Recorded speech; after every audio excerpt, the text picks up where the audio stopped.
Bonjour, je suis Daya, votre experte en cybersécurité. Aujourd'hui, nous allons apprendre comment adopter un bon niveau de sécurité pour vos mots de passe. Majuscule, minuscule, un chiffre, un caractère spécial. On connaît tous la chanson, n'est-ce pas? On pense savoir exactement comment créer un bon mot de passe.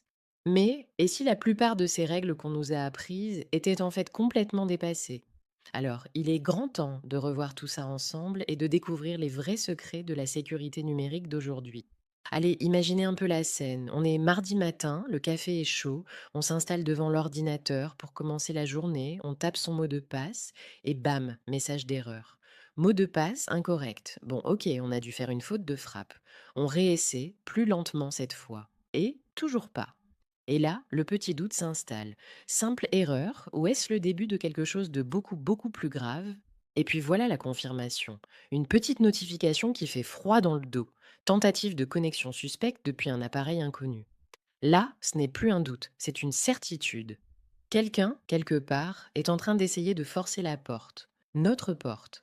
La menace, d'un coup, devient très très personnelle. Et attention, ce n'est pas juste une histoire pour faire peur. Ce genre de situation arrive tous les jours. Regardez ce chiffre, il est énorme. 81%. 81% des violations de données sont liées à des mots de passe. On ne parle pas de techniques de piratage super sophistiquées, oh non.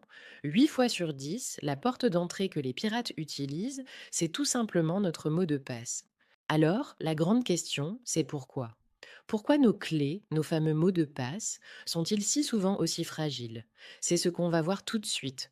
On va plonger au cœur du problème pour comprendre où sont les failles. Bon, quels sont ces fameux maillons faibles? En vrai, on les connaît tous par cœur.